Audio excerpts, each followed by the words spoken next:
Hello viewers, কেমন আছেন? সবাই নিশ্চয়ই ভালো আছেন। কবিরাজি বই শিক্ষা চ্যানেলের পক্ষ থেকে সবাইকে স্বাগতম। আজ একটি নতুন ভিডিও আপনাদের সামনে নিয়ে হাজির হলাম। আর আপনারা অবশ্যই কবিরাজি বই শিক্ষা চ্যানেলটি সাবস্ক্রাইব করবেন এবং পাশে থাকা বেল বাটনে ক্লিক করবেন, যাতে নতুন ভিডিও আপলোড করার সাথে সাথে আপনার কাছে পৌঁছে যায়। তো ভিউয়ার্স, আপনারা অনেকেই কমেন্ট করেছেন যে জিনের উৎপাত বন্ধ করার জন্য জিনের সর্দারকে হাজির করার একটা তদবির আমি আজকে নিয়ে আসছি, বা জিনের বাদশাকে হাজির করা। তো এটি একটি কঠিন তদবির। তো এটা অনেক সাবধানে করতে হয়।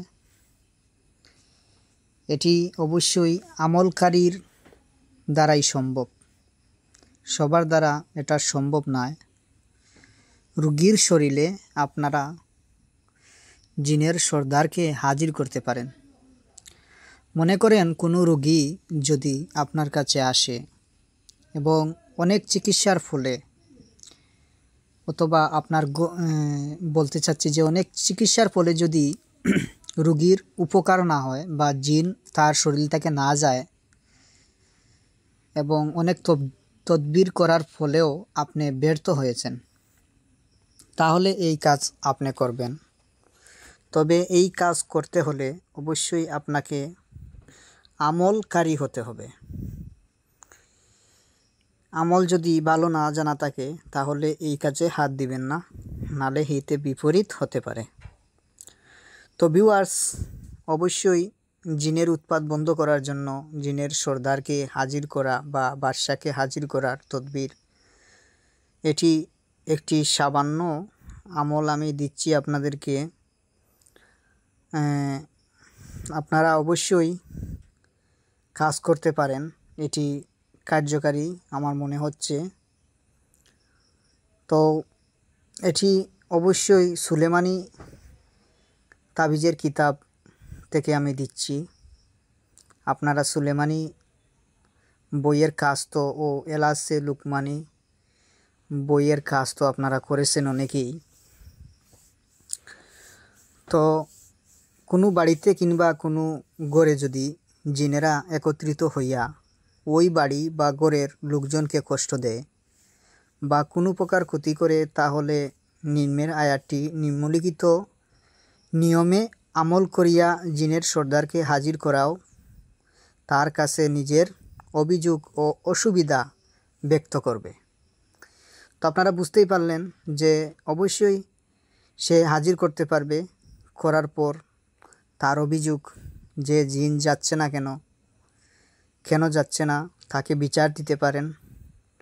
সে আপনাকে যে আমল বলে দিবে সেই আমল আপনারা করবেন। তো আমি আপনাদেরকে শোনাচ্ছি, একটু ধৈর্য সহকারে আপনারা শুনবেন এবং পুরো ভিডিওটা আপনারা দেখার অনুমতি রইল। তো আপনারা দয়া করে ভিডিওটা স্কিপ করবেন না। তো তাহার পরামর্শ অনুযায়ী কাজ করবে।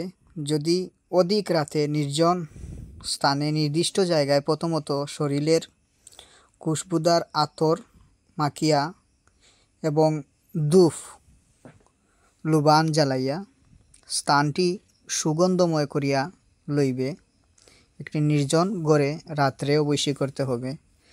তো এটা আপনারা শনিবার করতে পারেন, মঙ্গলবার করতে পারেন, অমাবস্যা হলে অবশ্যই ভালো হবে।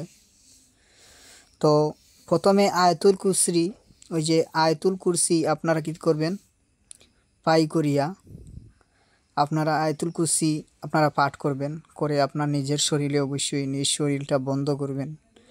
অথবা আপনার যদি কোনো ধরনের কোনো মানে বলতে পারেন যে কোনো দোয়া বা আয়াত বা কোনো মন্ত্র দিয়ে আপনি শরীর বন্ধ করতে পারেন। তো তারপর অবশ্যই আয়াতুল কুরসি পাই করিয়া একটি চাকুর উপর দম করিবে।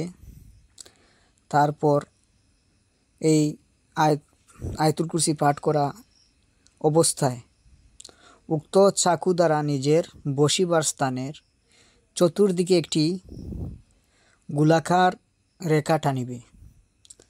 আর ওই স্থানে ওইখানে অবশ্যই বসিয়া আমল করিবে। এই বইতে পূর্বে উল্লেখিত নিয়মে নিজের শরীর বাঁধিয়া লইবে। আগে কিন্তু এখানে এই বইয়ে দেওয়া আছে শরীর বাঁধার মন্ত্র বা আয়াত দেওয়া আছে, আমার চ্যানেলেও দেওয়া আছে, আপনারা দেখে নেবেন। তারপর পশ্চিমমুখী হইয়া 11 বার দুরূদ শরীফ পাঠ করিবে। এভাবে 21 দিন পর্যন্ত আমল করিবে। প্রতিদিন এইভাবে করতে হবে। মনে করেন যে 1 ঘন্টা, আধা ঘন্টা আপনারা প্রতিদিন এইভাবে আমল করিবেন। অবশ্যই আমলকারী সদা সত্য কথা বলতে হবে এবং আমিষ আহার থেকে বঞ্চিত থাকতে হবে, নিরামিষ আহার করতে হবে। তো অবশ্যই 21 দিন এই আয়াত আপনারা এই আমলটা করতে হবে। আল্লাহর রহমতে এর মধ্যেই জিনের সর্দার আসি হাজির হবে। তো এই আমলটা আপনারা রুগী চাইলে রুগীর শরীরেও আপনারা এটি প্রয়োগ করতে পারেন। তবে এটি আগে আপনারা এইটি আমলটা অবশ্যই